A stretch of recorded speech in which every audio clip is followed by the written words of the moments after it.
light pole is and where it's so lit up in the center there? Do you know what that setback is? That is mandated in Chicago after 1922. If you start to do a deco building, taller buildings, you have to have a setback. Get the shadows off the street, get some light into your office. So I'd like to point that element out to all of you as you look over there. In terms of what happened right here in the river 15 years earlier, this is where the Eastland capsized, right here on your right by the Clark Street dock. There's an excursion boat setting out with Western Market employees.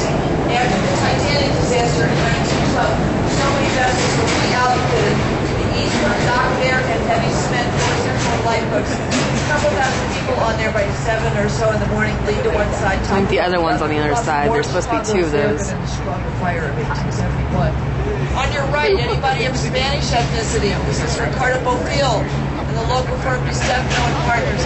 The sign of the building says United. If you look up there, above there is a triangle. Oh, it sure does. Like airlines, way up there, singing.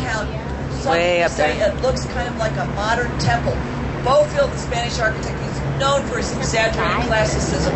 This is his first major Chicago building, reached the date of 1992. It's also known as the Donnelly windows building. Look amazing. They're like gleaming. There for a couple years. The black, dark windows. The next building on your right, when we pass beneath this bridge, you're going to see a building that's so often compared to the Donnelly or the United building, and that is one that belongs to Leo Burnett, the advertising company. In fact, if you look up here to the right. Which one? Most modern-wise, some people look at this one and say, you know what, it reminds us of a college, a base, and a shadow. Here is the supposed obscure tower yet again. It was done in 1989. Just kidding. This is something else. This is condos again. Kevin Roach, an Irish immigrant who's been in the States for years, and Digaloo and Associates. And I will say to you that Kevin Roach won the Pritzker Award of Architecture, perhaps the most prestigious architectural award in the world, given to a living architect. He hadn't even finished this building. It's given to an architect for all his body of work, and really this one wasn't finished when he won it, but it's a very well thought of award, and he's a very respected architect. And they often compare that Leo Burnett building with the Donnelly building. As we get beneath this bridge, their office was that's when you know you're balling. The elevator would take their car right up to their office where they could safely unload their jewelry.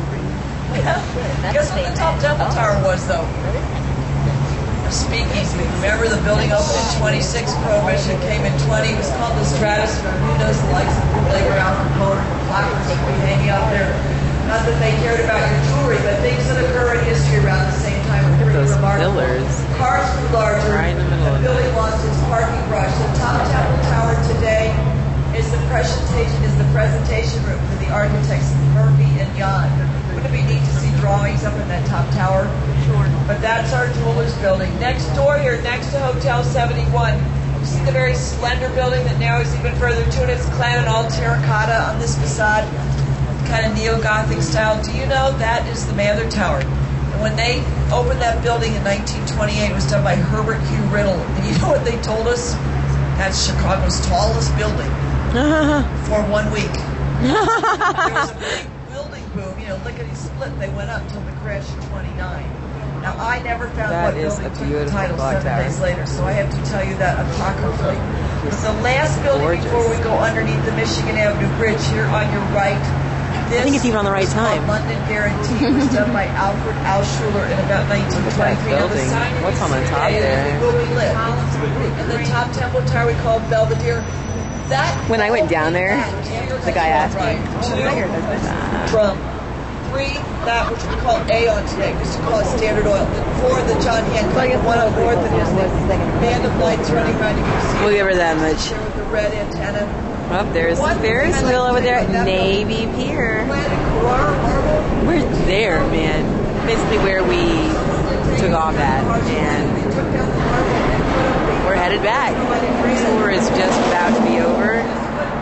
The water, everything, all the gorgeous, amazing buildings are just beautiful, so different. I worked there when it was clad in Carrara marble, and some of them said they have Carrara marble paperweights. The best pun I ever got from a passenger, I told that story, he raised his hand, he said, "Never take marble for granted." It's beautiful. You have to have nice puns on a boat, though. If you want kind of looked to the left. We've only got a couple structures since we head in, and I said this was Aardvark and Sally. I also have to tell you, Oprah does not live there. We must get that question almost every day. Sammy Sosa lived there for a little while. But whoever does live there, they're next door to Navy Pier. And of course, you see the Ferris wheel and all the offerings out here. Most of you have been out here already? Yes. That's the #1 tourist attraction in Chicago. Let's talk about it architecturally real quickly. If we were here in 1916, that's when they built that. That was one of 5. Dan Burnham won. You know that plan of Chicago I keep talking about that's a century old? This one was Municipal Pier #2 because it's the only one of the 5 ever built. He wanted to get the trim off the river out into the lake. It's over 4,000 feet long. And when I say 1916 and I tell you Charles Frost was the architect, you probably think, what? The only buildings left from 1916. There's my man. It's right here at this Beautiful, end on the west beautiful, side, beautiful way man. out in the east. In the mid-90s, they tore down all the sheds and warehouses in between each end, made it the tourist attraction it is today. His head is as big as the building. We only have time for 1 or 2 Navy Pier stories. But as we come up here and turn, is the lock open? Not quite. At least know yours isn't full of air. The water levels when the lock's it's so hard to see in the evening. But remember, I said my the camera's lake about is to about die, a so foot and a everybody half just to wave 2 like one feet more higher than time, the Chicago River. because That's where the we have lake family at comes in, home. flows backwards. Oh, look at the view. Without batting your eyebrows What a and your night. eyelashes. What a night. Whatever.